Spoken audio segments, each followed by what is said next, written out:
Welcome to another episode of We Don't Die, where my goal is to give you evidence that although our bodies will disappear, we survive physical death. When we aren't afraid of death, we are less afraid of life. From these episodes, my aim is for all of us to take more risks in life, go after our dreams, have great relationships, and maybe even some joy in the process. I'm your host, Sandra Champlain, author of the international bestseller, We Don't Die, A Skeptic's Discovery of Life After Death. Today on our show, we have Virginia Hummel. And Virginia is a spiritual grief coach, dynamic speaker, and creator of bereavement healing for the enlightened soul. She's co-producer of a new documentary on healing through spiritually transformative experiences based on her upcoming book, Cracking the Grief Code. Virginia is a lifelong student of the metaphysical, spiritual, and after-death subjects. Her interest in the world of the unseen was sparked at an early age by her own out-of-body experiences and communication with the other side. With the death of her youngest son, Christopher, Virginia experienced a series of spontaneous spiritual events which helped her shift her perception of death, reclaim her life, and rejoice in her newfound connection to spirit. Virginia's deepest hope is to help guide others on a spiritual path of bereavement healing from grief, divorce, and other challenging life events to find a place of balance and joy. In her upcoming book, Cracking the Grief Code, Healing Through Spiritual Experiences, Virginia offers a compelling insight into the afterlife and the opportunity to heal yourself from grief. Her first book, Miracle Messenger, Signs from Above, Love from Beyond, is filled with after-death communication that 8 different people experienced with her son after his death. And there are so many other things I could tell you about Virginia, but I'm really anxious to get to talking with her and introduce her to you. So Virginia Hummel, welcome to We Don't Die. Thank you, Sandra. Oh, I'm so excited to be here and talk with you today. Even reading your bio, I just had a huge smile on my face because it's like, I want to know, I want to know, I want to know. And it's funny because um, most of my guests so far are people that I haven't met yet. And so I got to do a little investigating on your website and I clicked on it and I'm like, "Oh my gosh, she's beautiful." Oh, you're too kind. You Thank really you. are. Yeah, Oh, and your thank website you. is theorbwhisperer.com, which you'll have to tell us more about. Hmm. But you're gorgeous. You're Oh, gorgeous. you're Yeah, sweet. I Thank you thought, so yeah, much. what a delight. So tell us a little bit about you and how you got into this whole world. Well, yeah, oh, good Lord. Well, Um, how were you always someone interested in it? I mean, it's I came into this world, and I can remember a specific event. I was about 8 years old, 8 or 9 maybe, and I can remember standing on my parents' driveway one summer afternoon. And I wondered to myself, how did I get to be me? How did I get in this body? And I pinched my arm and I said, yep, I'm here all right, but how did I get to be me? Why didn't I come back as my brother or my mother or my dog? And then I looked up at the sky and I knew I had been given a set of instructions and I did not know what they were. I knew I was from somewhere else, yet here in this body, and I just couldn't quite figure out all the dynamics. And I certainly couldn't talk to my parents about this or my family. This was just something that nobody discussed. My parents were Christian Scientists, but I didn't have any of the metaphysical or spiritual background or training. All I knew was that we go to heaven after we die. Well, as I grew as a child, I began to experience spirit in different ways. I began to manifest things instantly. I was having experiences that I couldn't quite explain, but I realized that there was something greater than myself and what we could see. There was something of a spiritual nature going on. Let Then, me just cut in just for a second. hmm Number one, that's really young to have such profound thoughts. And we often very hear young, yes. about kids that have memories or they are very wise, and that's hmm amazing. And then when you just said you started manifesting things, what do you mean by hmm that? Can you give us an example? Um, well, I can remember I used to show horses, Uh-huh. and I was driving to a horse show one time. I was in my early 20s, and as I was driving to the horse show, suddenly I saw my dashboard filled with specific ribbons from the horse show and the brochures, and it was just a configuration that was there and it was gone. And later that afternoon, driving back home, my focused on my dashboard, and it was exactly what I had seen earlier in that day. Um, Manifesting, I would think of something, and it would be it would be a thought and a picture and a feeling all in one. And there was no judgment with it. It was just, it just was. And suddenly that would manifest, whether if it was a specific person that would come into my life, whether it was an object, that something that I'd wanted, a new outfit, or um, gosh, I can't even. Well, that's It, it, okay. You're just do you giving know where us I'm going with this? yeah, you're But giving us it a would just little happen. taste Yes, of yes. you got the very clear message that there's something bigger. hmm Something bigger. Okay, so you can Absolutely. continue now. Sorry to interrupt. Well, no, no, no, no. So with that information, as I move forward, gosh, we have all the regular life events, the marriages and the kids and all sorts of things. But all along, I knew that there was something of a spiritual nature happening around me. Hmm. And I put up my spiritual radar, and which is what I encourage a lot of people do, is just to begin to pay attention. A lot of us are so busy with our lives and raising kids and working that we shut everything out. There's too much noise. There's TV and there's radio and there's drama in our lives. But if we Yes. can take a moment to just say, I'm just going to be aware of things around me, you may begin to notice, like I did, synchronistic events, people coming into your life, opportunities for you that are not just coincidental. They lead you on a specific path, a trail, and they move you forward. I found that happened quite a lot, and I also found that if I was going in the wrong direction, I would be blocked. So by tuning into my intuition and putting up my spiritual radar and being aware, I was more easily led in directions that benefited me, thus benefiting other people. That's great. Um, and then my children, I have 4 children. My younger son, 2 older boys and 2 younger girls, and my younger son was killed in an accident in 2006. Wow. But he and Sorry. his sister were very psychic. They could see people on the other side. They were very, very close, and they had truly had dreams of changing the world. But it was through my daughter's experiences with spirit when she would come to me and say, "Mommy, my light's going on and off in my room. I'm hearing someone whisper my name." All of these different events forced me as a parent to address these with her in a very non-threatening, open type of way, open and supportive way, which was something I didn't get as a child.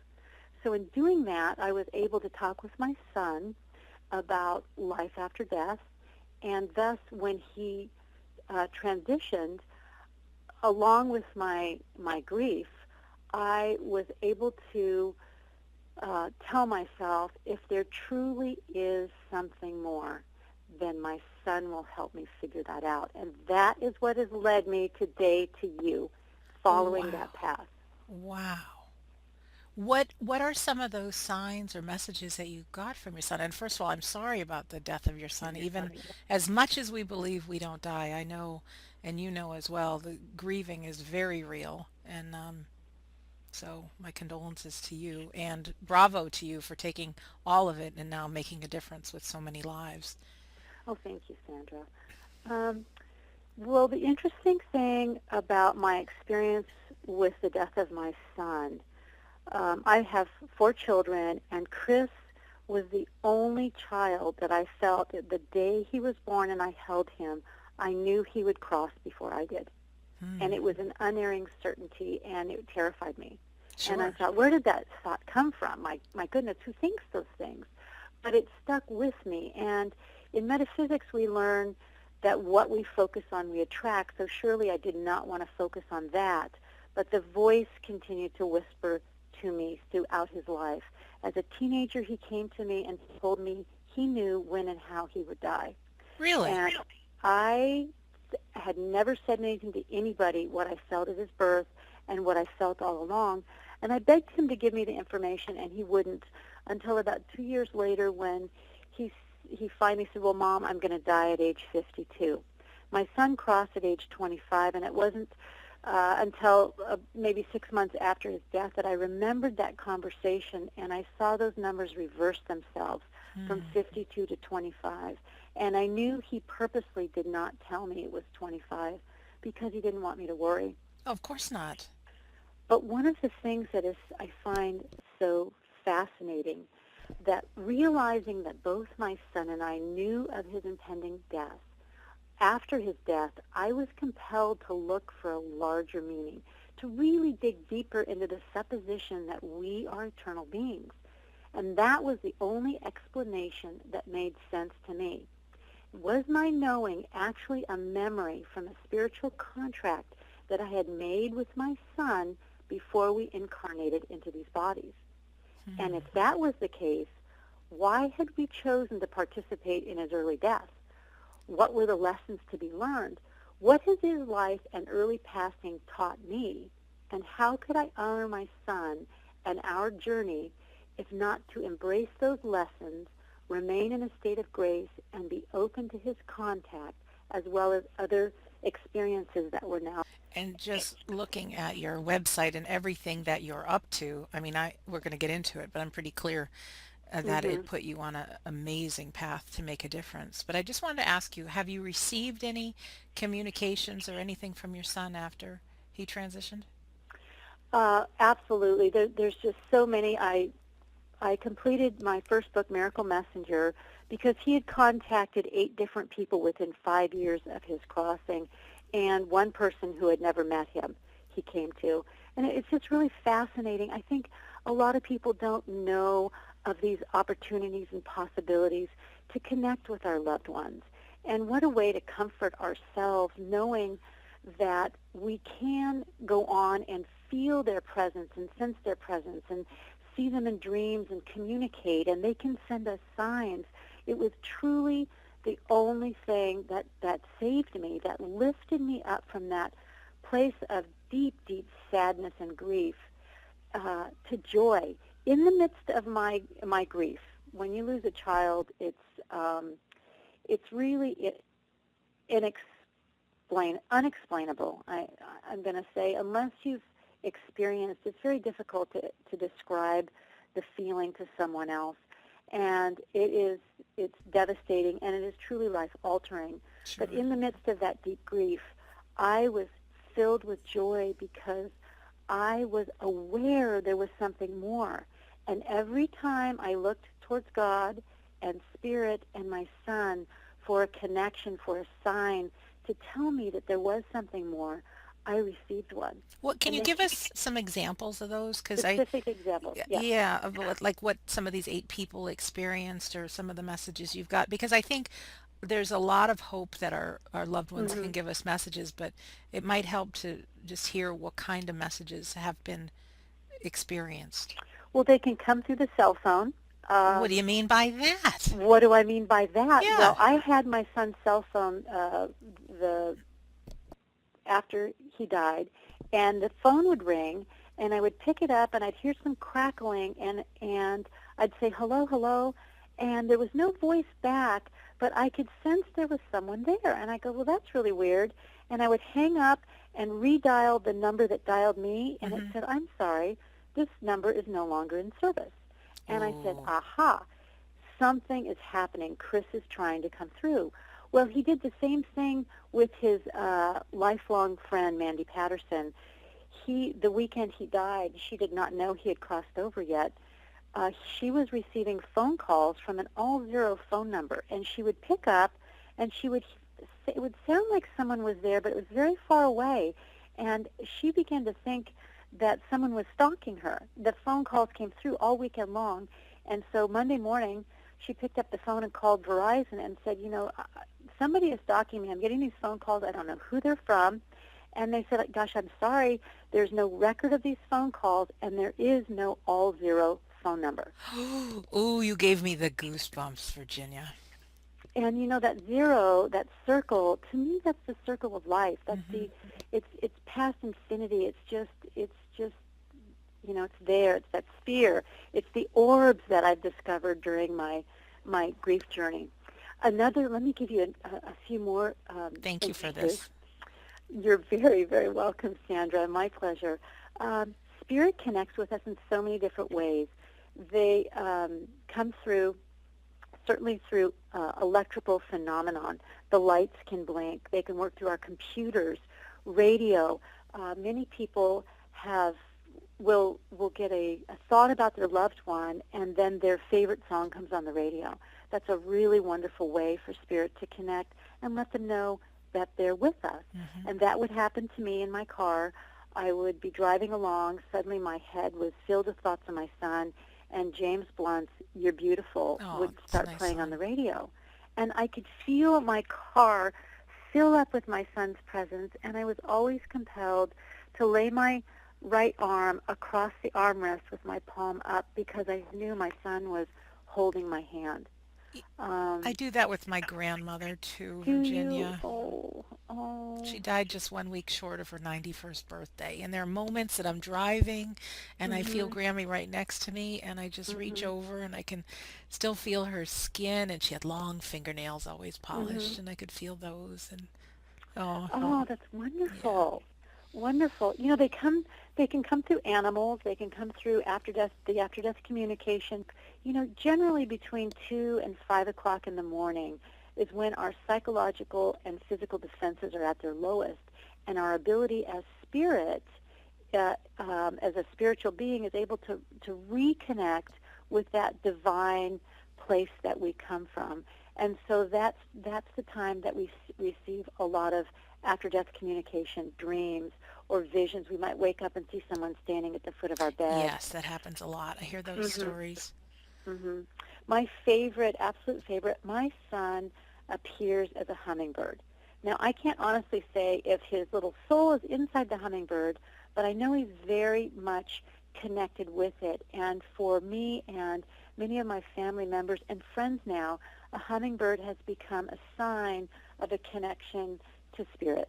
And about a month after my son had crossed, I was in the garage unpacking some of his things, and I was halfway in the garage, and I was crying. It was very painful looking at his baby clothes and such. Hmm. And a little hummingbird flew into the garage and hovered 3 feet in front of my face, just staring at me. And he was so large. They're so tiny, but his presence was so large. It forced me to stop what I was doing and really take a look at him. And suddenly I found myself in gratitude of this beautiful little creature. And instantly I felt the energy in the garage change.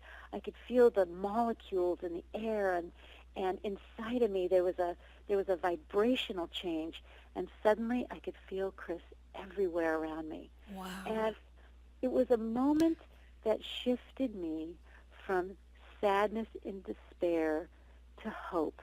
Well, To, Virginia, it's amazing to me when a butterfly comes close. mhm, mhm. But to have a hummingbird, which are rare to see anyways, come into your garage and 3 feet from your face, that's pretty extraordinary. Well, I thought so. I thought it was really cool, and the beautiful thing about it, Sandra, was that it helped me to shift my energy from that sadness and despair, which is a very slow, low vibration, to a much higher vibration. The moment I felt gratitude and saw the beauty in this little creature, my energy shifted. It was raised. And once you begin to learn to raise your vibration and your energy level, we are more readily available to connect with spirit. And that's what I'm trying to get across to people, to anybody that's willing to listen and to be open to this. Everything is vibration. And spirit resonates on such a high, high level. And here on the earth plane, we're much denser. But during grief, we're shrouded with this awfully deep, cutting, penetrating pain and sadness and despair, which pulls us further, the furthest away from spirit, from unconditional love, from the feeling of gratitude and joy. And so when we're courageous enough to just take a peek, to open ourselves up to spirit, to put up our spiritual radar and reach out to try to touch that, we soon begin to lift ourselves and touch spirit and interact with spirit, which again lifts us from that grief because it helps us to raise our vibration I have a and our great energy level. I have a great story for you, Oh, I'd love Virginia. to hear it. Well, one of my readers of my book Mm-hmm. emailed me, and she was gosh, I think she was about 16-year-old, and her younger brother had died of an accident with a BB gun. Oh, my gosh. And she held herself very, very responsible, and she herself was going to kill herself. So Mm. I'm grateful she turned to me. And, Mm-hmm. I was worried. I mean, what do I Mm-hmm. say? What do I say? What she really wanted was a sign from her brother. And Mm-hmm. so she stayed in communication with me, and I set her up with a little bit of help where she was. But I Mm-hmm. said, and this was just intuitively, I said, the more dark and in despair you feel, the harder it is vibrationally for your brother to get through. Well, that Mm-hmm. was enough to intrigue her. Well, what do you mean? I said, well, you have, I said, grief is normal and it hurts really bad, but you have to do some things to raise your vibration so he can Mm-hmm. connect. Now she's Mm-hmm. really intrigued. So I said, play music, go outside, um, think about what you're grateful for. Mm-hmm. And I really kept giving any tools that I had just to kind of Mm-hmm. raise her. Well, she sends me the best email. She says that he used to like this song by this punk rock band, and she says it's very rarely played, and even when it is, it's the radio version and not the instrumental version, I guess, whatever. Mm-hmm. And she said, I hear on the radio when I'm down that that instrumental version that's very rarely played will come on the radio just when I need to hear it. See. So she's like, he's coming through because like they never play that song. And she Oh. went from despair to now belief. And so I think what you say about raising our vibration and feeling better, like there is something to that. You need to have that higher level of Mm-hmm. vibration. So sometimes we might be really frustrated that so and so died and they're not coming through, but it takes something from our side to help raise our energy level so that it makes it easier for them. And just you mentioned music, and music is a great way. Sometimes when I really need to get something done, and I may be feeling sad or frustrated, and I know I need a shift, I turn on "Ain't No Mountain High Enough," and it's just in those few first notes, my whole energy begins to shift, and I just want to get up and sing it as loud as I can. And so, I think we all have a favorite uplifting song, and that is, for me, the easiest way to help shift that vibration. That was great. I'm glad you mentioned that. Oh, yeah. Yeah, you know what? It's funny. I have a lot to do today, even when we're done with this interview. And I thought, how am I going to get through? Music. That's how I'm going to get through it. Music does it. So, You know, oh, go ahead. I was going to say, I'd love to share one more story Yes. about the Love it. hummingbird. Um, the hummingbird became a wonderful sign, and he came quite often to me and other family members. And I had moved houses about 2 years after that garage incident, and there had been quite a few other little hummingbird incidents.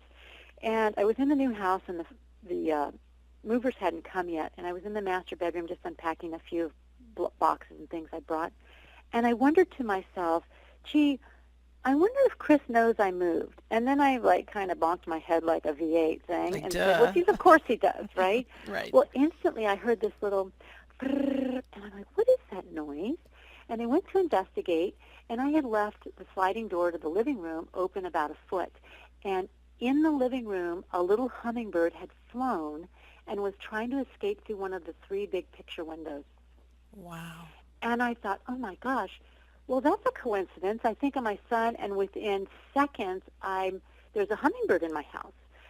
So I didn't have anything to get him out with, a broom or a net or anything. I'm wondering how I'm going to do it. And suddenly I am compelled to walk towards this little hummingbird where he's trying to get out the window. And I stop about 10 feet away. I didn't want to scare him, and I was just really enjoying his company and his presence. And once again, I was compelled. It was as if Spirit whispered to me. I closed my eyes, and I raised my hand with my palm flat up into the air over my head as far as it could go. And suddenly that little hummingbird lighted on my fingertips. And I couldn't believe it. And I lowered my hand, and he had one fingertip, one little foot on my index finger, and one on the fingertip of my middle finger. And I just was in awe of this little creature, God's little miracle. And he had this beautiful iridescent green coat and his little beak, and his little claws were about the diameter of a daddy long leg. And I Wow. just was marveling in this, Sandra, when suddenly the energy in the room shifted, and I could feel that tingling sensation that filled me like champagne bubbles. And suddenly my son was everywhere. He was in the lights streaming through the window. He was inside me. He was around me. He was under my feet. And I just said, oh my gosh, Chris, you're here. It was so beautiful. And then a moment later it was gone, and I just stood there in gratitude with this little hummingbird still on my hand, for goodness sakes. And then I thought, gosh, I've got to figure out how to get him outside. I wonder if he's going to stay on my hand. And so I slipped across the room about 20 feet to the door, and I slipped out the foot door that I'd opened just a crack and got to the patio, and my goodness, he still was on my fingertips. And I said, I am so grateful you're here. Thank you for coming. And he continued to sit there and look around as if he were whistling, like waiting for me to get it. I didn't know what I was supposed to get, but I looked at him. I said, I'll be okay. You can go. And he looked me in the eye. He nodded his head, and he flew off. Oh Now, my gosh. Sandra, I'm like, did that just really happen? Well, I was so fortunate to be able to have two daughters, my young daughters, that just love these types of things. They dearly missed their brother, Sure. and they knew that this was a sign, and they were very supportive. But the rest of my family, pretty much would roll their eyes and go, It's that's a really bird. nice, Yeah. special. But I don't know. For me, I mean, I haven't seen a hummingbird in years.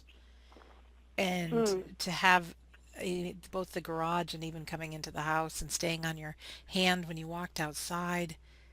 Wow. Like I would have been floored if it had been like I said, a butterfly doing that. Well, and they do, and the dragonflies, and people see feathers and pennies and all sorts of little signs, and that's just spirit saying we're here. We're right here with you. There is no separation.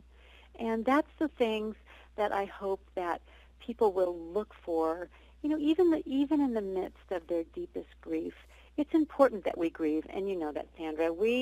I wailed with the best of them, laid on the floor, curled in a ball, and wailed. Of But course. then I said, okay, I let that move through me, that energy, and then I got up and said, but that didn't feel all that great. I want to feel good. I think I can grieve feeling better than that, Hmm. and I would bounce back and forth. But I always got up and looked towards Spirit and said, I really need another sign. Do something here, Chris. And he would come on my computer. I felt him. One of the things that happened about a week or so after he first crossed over, I was paying bills one night, and my screensaver was flashing random photos out of about 4,000 photos. And suddenly this photo of Chris came on and stuck on the screen, and I looked up a couple times, and I finally sat back in my chair, and again, the energy in the room shifted. And I want to make sure the listeners are aware that is something that happens quite a bit, and if they can tune into that awareness, there's a vibrational shift, just to be aware that that's possible, that they may too begin to have these types of experiences and know when spirit moves into the room. But I could feel that my son was there, and yet I couldn't see him. And suddenly, from behind, I felt as if someone wrapped a warm blanket around my shoulders.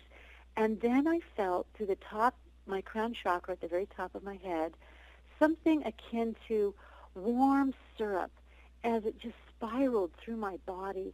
And I felt peace and comfort and love. It was truly wonderful, and I know my son had wrapped his arms around me and kissed the top of my head. It was unmistakable, unforgettable. I will never forget that. Oh, so believing in life after death impacts Mhm. grief? Mhm. Absolutely. It helps us on our healing journey. You know, one of the things that is so difficult when we lose someone, our generally our perception of death is finality. And Hmm. with that fear of death also comes the fear of separation.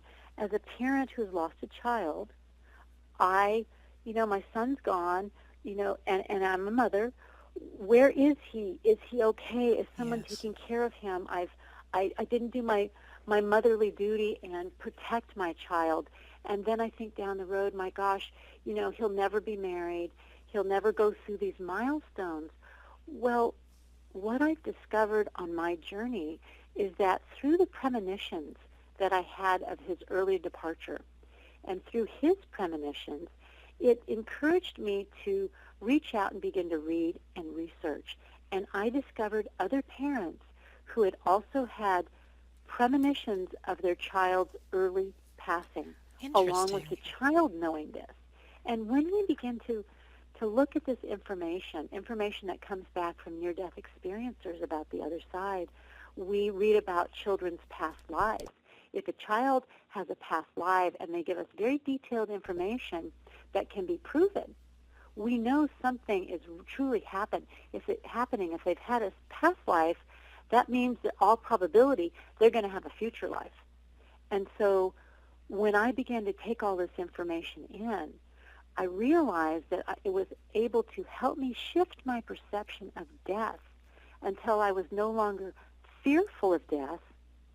And when I released the fear of death, I also released that fear of separation. When we have pre-birth contracts, our loved ones have chosen to go at that moment. We've chosen these life experiences. So truly, our perception of these missed milestones is just that. It's a perception of something that truly wasn't supposed to be. So it's a big thing to wrap our minds around all this information, and I really go in depth into my book, Cracking the Grief Code, and how I was able to walk this journey and discover these other people. Have you heard of, well, actually, you just recently interviewed Dr. Mary Neal, Yes, I did.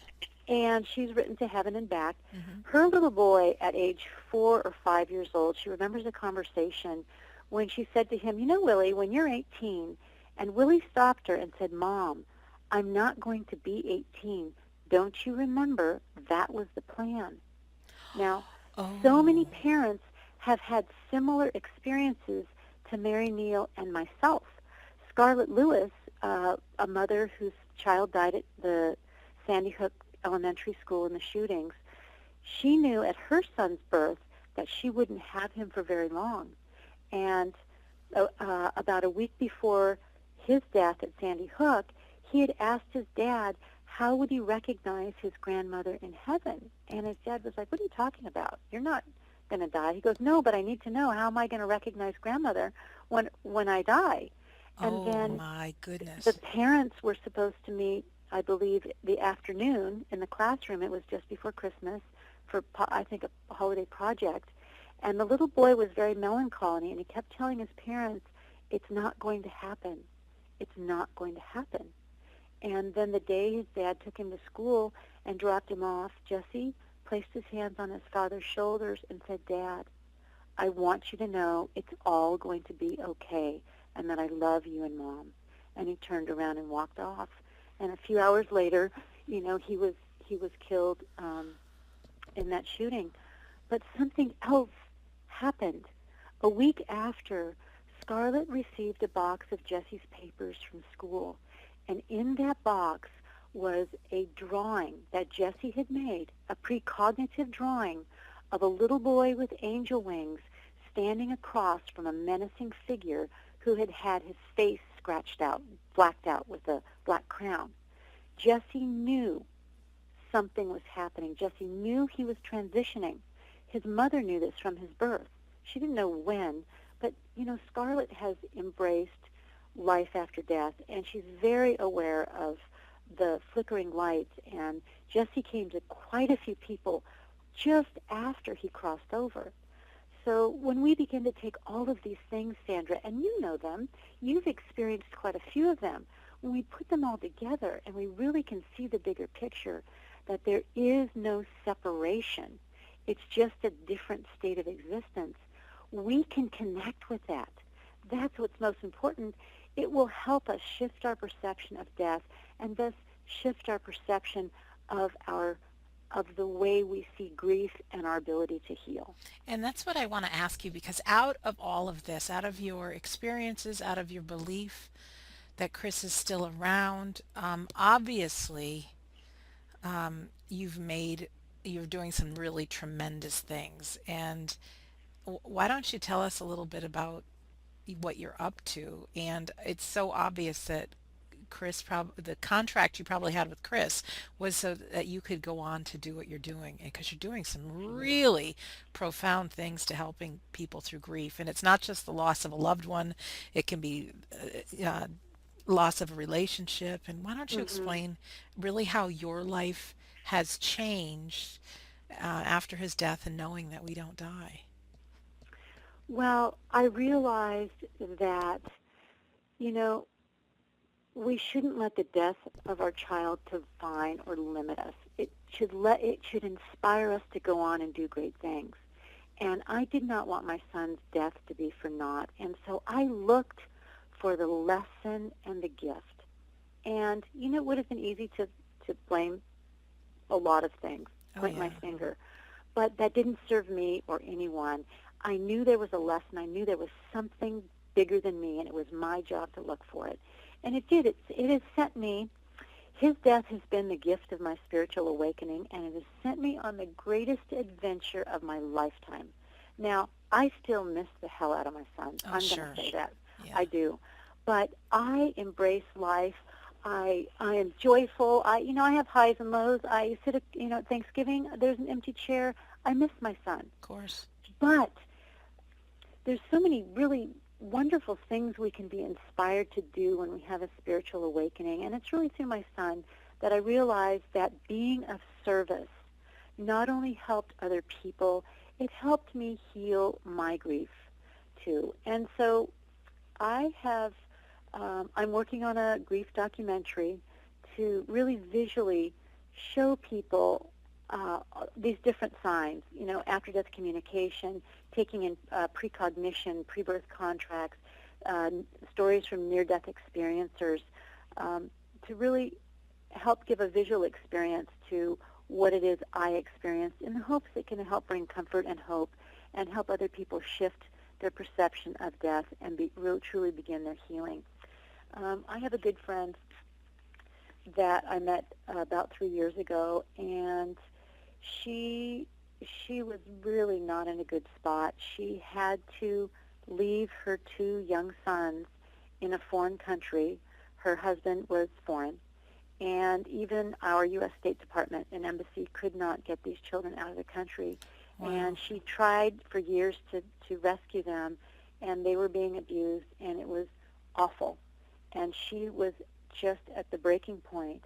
And when I began to talk to her about the bigger picture and our pre-birth contracts and these lessons and experiences that we go through the last 3 years of working with her, she has really been able to shift her perception of this whole of event and look at things in a different way with a new perspective that has really helped her to begin healing.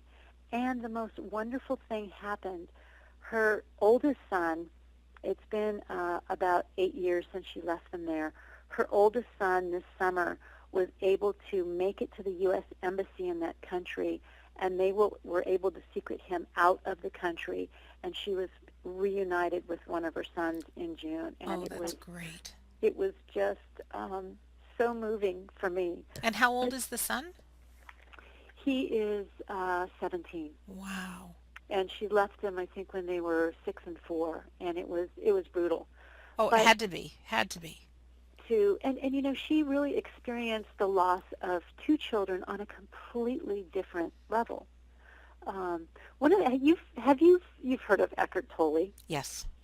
Love him. Great, great information. And I read his Power of Now in I think the early 90s. And I had gone through 3 divorces in the 80s. I was young, in my 20s, and Been busy. that that was really tough because I dragged my children through them, and I Mm. had a lot of guilt around them. But in reading Eckhart Tolle's information about how we can step outside of the pain body and really view the drama outside and really release that, we can really shift our experience and how we view that experience.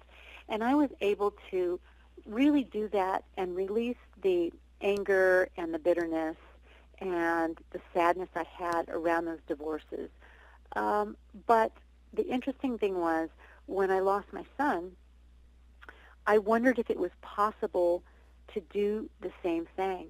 And I discovered that it was. And this is what I found to be so important, and the message that I would really like to begin to share with people. And I've taken that message and put it in my book and built it in, that when we combine all of these wonderfully STEs, spiritually transformative Oh, experiences. I like that. I did not coin that phrase, but it is really encompasses it all, the spiritually transformative experiences. And we can look for the lesson and the gift, and we can step outside of our pain body and just be a witness to what has happened in more of a neutral position. Then we can truly begin to heal ourselves and move forward. And it's been a tremendous help to me. And I've written a guideline, so if people are interested, they can go ahead and read and begin to work on those exercises to really help shift their energy and their perception, and truly heal from grief. I think one of the notions that we all have is that we never truly get over the loss of a child, especially, and a loved one. But I know some people will be upset with me saying this, but I don't believe that's true, because I've been able to do it, and I know quite a few other people who have been able to do that. And I do also want to reiterate, we all have choices. And Henry Ford said, whether you think you can or you think you can't, either way is right. So if you want to have that grief part of your life, there's nothing wrong with that. You're absolutely okay in doing that. But for me, I wanted something more. I wanted to find the joy again. And I know you did too, and you have, through your book and your experiences. And my dad always said that quote. So when you just said that, I just got a See, flash of isn't my that? dad. Mm-hmm. One thing I wanted to mention when you were talking about grief just not being from death and stepping outside of the pain, there's a lot of grief happening, whether it's with an ex-husband or Mm-hmm. you might have a relationship that you're not talking to somebody. Mm-hmm. And those are times, like I sometimes I think grief is not easier because it's never easy. But when someone's dead, okay, it's final. They're not coming back. There's a lot of cases, even within my own family, of siblings not talking to each other after a death. And so Mm-hmm. these people are still alive and there's grief, yet they're still around. So I Mm-hmm. think it's important for what you say also. Obviously, we try to make amends and we try to restore relationships, but it's also maybe in this, I'm saying this just every bit for me as I am for Mhm. anybody Mhm. listening, but to step outside of it and also look to see what may the gift be in it, Mhm. because there may be, and I think even in my own family, there was a lot of pain after Dad died, and Mhm. I think truthfully, Virginia, if everything was hunky dory in my family, I wouldn't be on such a mission to share with people the impact of grief, what it does to our brains, what it does to our thoughts and our Mhm. communications, and I do think there's going to be a miracle at the end of it all. But it's really put me on my path because as much as I love the stories of life after death, I love giving people hope that love is not dead and you'll see these people again. It's also to help people, and I think with you too, live our lives now because when we understand grief, very often people can die internally, both you hear of people dying of a broken heart, you hear of many suicides that come out of grief, and just simply people dying inside and not living their life. And so the Mhm. ultimate gift that you're giving people, and I try to as well, is to get people to live now and not die internally. Well, I think it's important that we give ourselves permission to not only grieve and mourn the loss of our loved one, but also give ourselves permission to fully participate in life and our other family members. I have three other children, and it didn't serve me or them for me to remain in a state of grief and sadness and despair that my one child was gone, and that energy is transferred to my other kids. I'm missing their life and those moments of joy and those memories that I could be making with them if I remained stuck in that spot with my son Chris. Right. And it was really through all those spiritually transformative experiences that I could do both.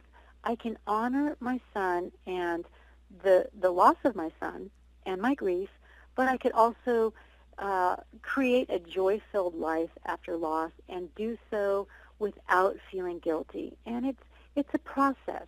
Nobody's perfect. I don't think you can do something like this overnight. It takes a while to reach that place of balance and joy. And it's been 8.5 years for me, and I'm pretty darn good. But there are moments when my heart breaks, especially when I see someone else going, beginning this process and going through it, and I hear someone else's story, because I know it's challenging. My goodness, but one thing I would like to say is, whatever choice you make, whatever path you're on, it's it's the right path for you. Everybody, in honoring ourselves, we must honor each and everyone's individual grief journey. And I just wanted to I don't know. I'm a doer and a fixer. I wanted to make my grief journey the best one I could, and I think I've done a pretty good job. But I fall and I stumble and I find myself in those moments of despair. But truly, I will call myself a spiritual grief coach, but I'm really your cheerleader because Hmm. I think it takes someone to come alongside a person who's in grief and say, I'm here for you. I'm going to lift you up. I'm going to show you that there's something more. I'll hold you while you cry, but I want you just to take a look at the possibilities of something more. That's really beautiful, and it gives so much hope. And the fact that you've been there before is really amazing. And Virginia, I'm looking at the clock and thinking, how, holy cow, how Oh did my gosh, time go okay. by so fast? But I'm not going to say goodbye just yet. I just want you to look within yourself right now. Is there Mhm. anything else you want to share? Is there anything else that could make a difference for someone today? Just whatever that may be, and there may not be, but you're an awesome guest, by the way. Oh, thank you. That's so sweet of you. Well, you are just the way it is, but just anything, because and there may not be, but I also don't want you to leave without telling us what the orb whisperer Oh is. my gosh. Okay, in a fast. Oh, isn't that funny? It's okay. My Well, because girlfriend came up with that name. I'm looking Uh, at everything you're up to and giving and oh my loving, and then goodness. I'm Well, like, they refer to her as the orb whisperer. I'm like, what in the world is well, I that? have the VirginiaHummel.com and I have the OrbWhisperer.com. And Okay. 20 months after the death of my son, I got up in the middle of the night in the dark, and there was this brilliant ball of light. And I looked at it, and it looked at me, and it shot across the room and made a sharp left and disappeared. And I'm like, holy cow, there's a burglar outside. And I raced through the house, and I checked my daughter and checked the locks, and I got back in the bed. I'm like, what the heck was that? And I realized it couldn't have been a burglar because I started on a wall. There were blackout curtains. And I will tell you, that little ball of light has set me down a path and a journey and an adventure of a lifetime. I began taking photographs of these brilliant balls of light, and they were coming into my house. I could call them, and they would come. They would fill me with joy. Millions of people around the world are getting these brilliant balls of light in their digital photographs. Yes. And we have faces inside them. And what I have come to discover through my research and experience is that many of these balls of light are a visual manifestation of our soul or consciousness energy. So for those of you who maybe feel your loved one or can't feel them and want to know if there's something more, pick up your digital camera and start taking flash photos and ask for your loved one to be there, and they will show up in the photos. I've got just such the most amazing stories, and I would love to come back, Sandra, another time and talk specifically about that. But people can visit my website, theorbwhisperer.com.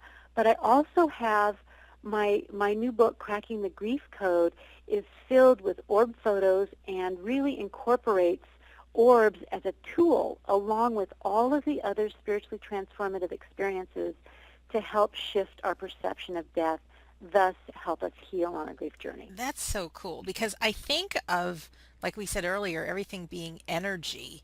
Mhm. And you think of the sun being Mhm. like a gigantic orb, right? Just this Mhm. ball of Mhm. fiery energy. And so why not? Why not have these minuscule little balls of energy that are visible? And you need your flash on to get a picture of them? Absolutely. Turn your flash from auto to on. Yeah. Go outside at night when it's dark because it's easier to get the contrast. Please do not shoot into a light source, not the sun or the moon or landscape lighting or indoor lighting, because it can create lens flare. And begin to practice. My website has a lot of information on it. Um, and there's a bit more information in my new book that's coming up, but quite a bit of it's on the internet at the moment.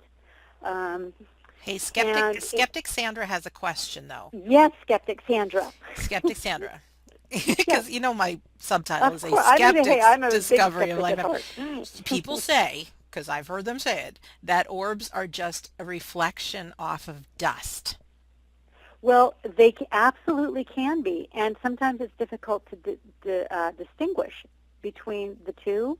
But orbs, dust really needs to be within a few inches of the camera to reflect the reflective flash and to be captured. We have orb photographs 15 feet away, partially hidden behind an object. We have orbs with human faces inside that have been identified as loved ones. So it takes a little bit of a discerning eye. I've given some more information on the website about that too. Oh, So, Virginia, this has oh, been awesome. What, you going to say I something have else? just one second. Sure, What I just sure, one sure. thing I'm I not want to going to share cut you off. No way. is no. But what is really important is in my research on this topic, there are quite a number of near-death experiencers who describe themselves crashing back into their body as a brilliant ball of light, or leaving their body as a brilliant ball of light, or even a spark of light. And most notably is Eben Alexander and Proof of Heaven. There was a brilliant ball of light, this orb, that acted as an interpreter between he and God during his near-death experience. But this orb was also the woman on the butterfly wing in his near-death Right. experience. They were one and the same, and it wasn't till he was 4 months after he had awakened from his coma, that his birth family sent him a picture of his youngest birth sister, someone who he had never met and who had died 10 years earlier. And she was the woman on the butterfly wing who was also the orb in his near-death experience. Oh, that is so cool. So there's just a lot of good, cool stuff going on out there, and it's just my pleasure to share it with you. Oh, I want to tell you one more story because that just Absolutely, reminded me of absolutely. something. And it's my show. We can go another minute. It doesn't Okay. matter because this all this makes a difference. Once I was finally open to the fact that life after death was real, and Mhm. skeptic Sandra, she showed up less and less. Well, I'm a skeptic first, but then I'll do something to prove otherwise. But I was sitting on a bus from the airport back to where I live, about an hour bus ride north of Boston, Uh-huh. and I'm sitting next to this woman, and she's saying that a friend of hers passed away and she's coming back from the funeral. Well, in my head, out of the blue, I see a picture in my mind's eye of this young, handsome priest, right? It's like a black and white headshot, is what I see in my mind's eye. And I'm like, and young, but good looking priest. So I'm thinking, that is so strange. And so I just shoved the image out of my head and I keep talking to this lady. So the more she spoke, she went down to visit Father so and so earlier, and he was the one who had passed away. Well, she pulls out a picture of the priest, and it's the same exact guy that I saw in my mind's eye, although in my mind I saw him younger than he was in the picture. Oh my But not only gosh. the validation of the priest, but the same guy with the same Wow. eyes, with pretty much the same haircut. Oh, it gave me the goosebumps. So when you say Eben Wow. Alexander's example of that really was his sister, those things happen. And I really think, like we had spoken about earlier, to raise our energy. And even one of the things that I like people to do, myself included, is to try to quiet that busy mind and get into a state. I mean, may not be the same as when between 2 and 5 a.m., but when you can Mhm. quiet your mind, I think there's more of a chance that you can, feel your son in the car next to you, or I can feel Grammy's fingernails, or whatever these things Mhm. are, or that I saw the priest in my mind. But it takes something, and it takes a little work on our part, but it's possible. It does. Oh my gosh, I've so enjoyed our Me chat. too. And now I have a new friend. Thank you so Oh, much, Virginia. you're so very welcome. Oh my gosh, you Eh, just you just raised my vibration, and well, I'm just like ready to bounce off the walls and run around the house now. yeah. Well, it's interesting because, I can be honest and selfishly speaking, I need a reminder too that this is all real, and Mhm. there's no better way for me than to interview people that have had great stories, and it helps get you out in the world, it helps introduce you to people, it helps me introduce myself to you, and everybody gets some inspiration out of it. And not only that, like, I intend for our listener to really enjoy it, for you to really enjoy it, and for me as well, so we Mhm. all feel good. And let's be on the lookout for a miracle today. How about that? Wouldn't that be Well, fun? that would be wonderful, and God bless you. I mean, oh my gosh, what a great show you have, and I'm just so thankful and grateful that you thought of me, and I'm just was so happy to be here and be helpful today. Oh, yeah, me too. Ditto to everything, and we'll definitely stay in touch. So, Okay. thanks to our listener for spending your time with us today, because there's other things you probably could be doing, like your dishes or paperwork or something, but you chose to spend this hour with Virginia Hummel and I. And Virginia's website is, well, theorbwhisperer.com. It's also virginiahummel.com. And then I have a website, we don't die radio.com, where I have a picture of Virginia and I have the links to her website and how you can find out more about her. So in closing, I've been your host today. My name is Sandra Champlain. I believe with all my heart that life is an education for the soul and that your life here on earth is important.